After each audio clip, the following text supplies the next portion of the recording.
Hey guys, so we just had another successful trade on GbpCad. Risk reward of 1 is to 2.5. The trade has performed very well. In fact, after exiting, I see it has continued moving up. I could have easily done a risk reward of up to 1 is to 5 on this trade, but yeah, we can't complain. We did a risk reward of 1 is to 2.5 bullish trade, sent it to the premium. So I'll just do a breakdown to show you how I analyzed the trade before jumping in. So as usual, before you find the trade, the first step is always identifying the market direction or the price direction. So as you can see, the last week candlestick closed very bullish, price has been moving up. So from how the last week candlestick closed, there was no sign of any bearish momentum last week. Price was very strong, right?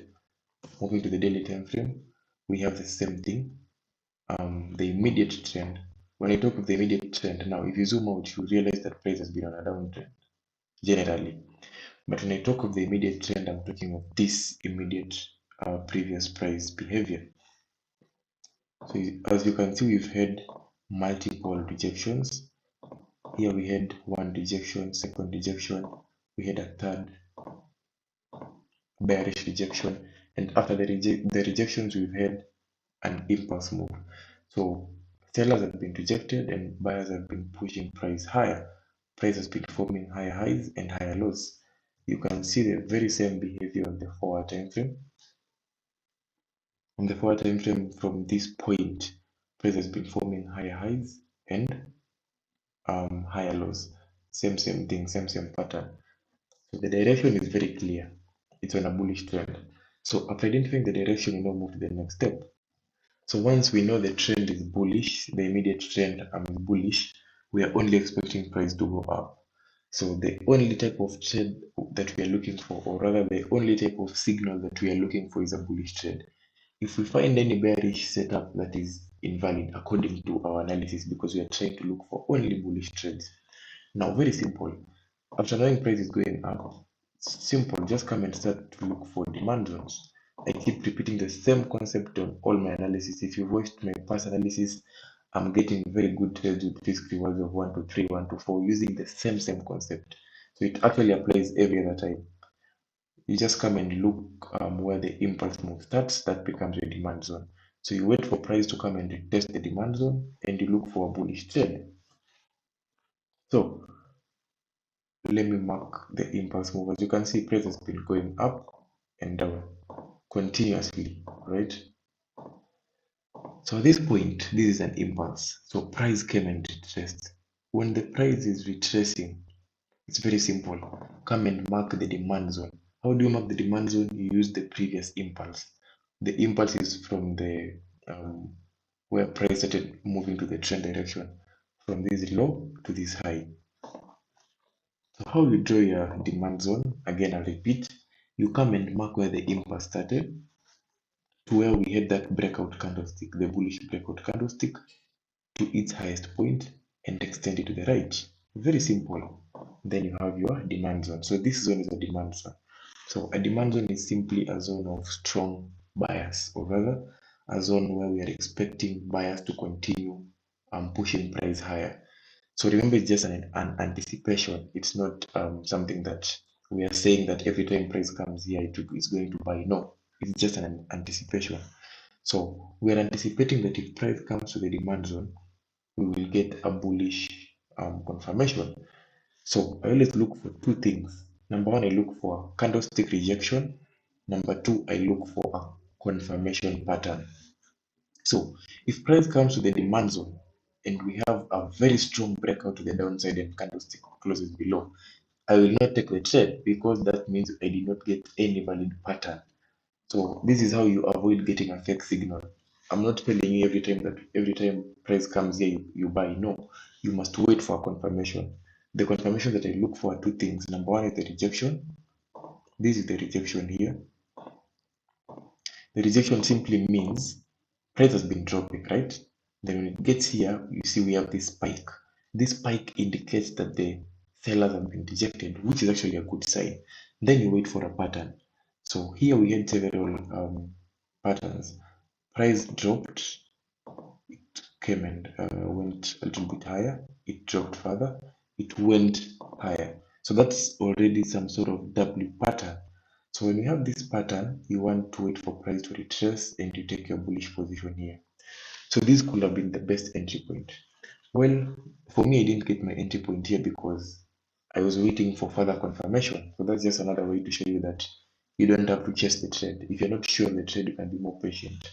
So I waited for further confirmation. We got another rejection candlestick here, which was also a spinning top.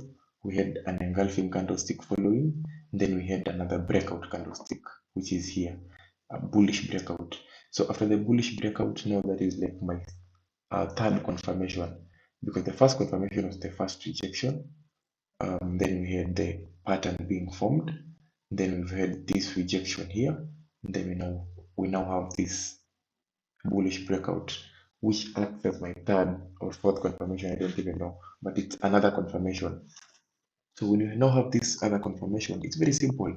At this point, it's like the trend is already telling me it's the best time to jump in. So it's just a matter of looking for the best entry point. Whenever we have a breakout, I always look for my entry at the neckline.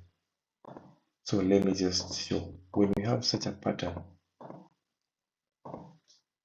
the best point to get your entry is at this neckline. Wait for price to come and retest the neckline and get your buy position there. That is the best way to find that trade. It applies the same if you're looking for a bearish pattern.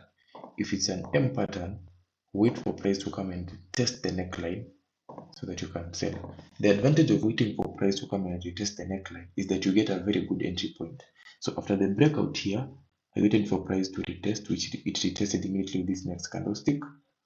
And that's exactly where I took my bullish position. So my bullish position, my entry point was somewhere there. My stop loss was exactly 50 pips on this trade because the GbpCad is quite volatile. So you don't want to use a stop loss of 10 pips on GbpCad. It won't work. You'll just get stopped out. Then my risk reward was 1 to 2.5. My trade closed quite early. At this point, I had already locked in my trade. And as you can see, after the trade closed, the market continued pushing even higher. So I could have easily done a risk reward of 1 to 5 on this trade. But the concept is the same. If you've been watching my trade breakdowns, maybe it's even becoming boring for you because I analyze the same way. And this is just to show you the importance of having a very solid trading strategy or a trading system that works. If you have a system that works, getting trades is very simple. You see, the whole of this week, we had a trade here, but I missed this trade. I think it was on Tuesday. Then we had another trade here on Thursday. But the whole of this week, the GbpCard has only given me two signals. So if you are following your system, it's not easy to get a trade. But when you get a trade, the trades will be very good. You'll get a very good risk to reward. If you are doing a risk to reward of 2.5 on a trade or 3, and you're risking 1%, that means one trade alone can give you 3%. If only one trade can give you 3%, then in a month, if you have 4 or 5 such trades, you've done 10-15%. Of course, that is assuming that you didn't hit stop loss, which you'll always hit stop loss at some point. But the point is, as long as you have a good trading system that works and you have a good risk to reward ratio, it's very easy for you to grow a trading account. So the concept is the same, supply and demand. You can find the link in my description if you want to understand how to trade using supply and demand. And just keep on practicing, guys. The more you practice, the more it will work for you. I've been having so many testimonials of people in my inbox who have been showing me their analysis on how they've been trading using supply and demand, and it's working. It's very simple, just from watching my videos. So one more tip that I'll give you: if you want to be successful trading supply and demand, try to trade the exotic currency pairs. Maybe no one will tell you that, but I'll just give you a free tip. Don't focus on trading the Euro USD, the dollar, the major pairs. They'll frustrate you like crazy. The only pair that work very well with this supply and demand strategy is the exotics. By the exotics, I'm talking of the Euro card, GbpCad, something like a Euro Audi, Euro NZD. Specifically, those are the pair that I trade a lot. GBP Audi also. They work very well with this strategy. Yeah.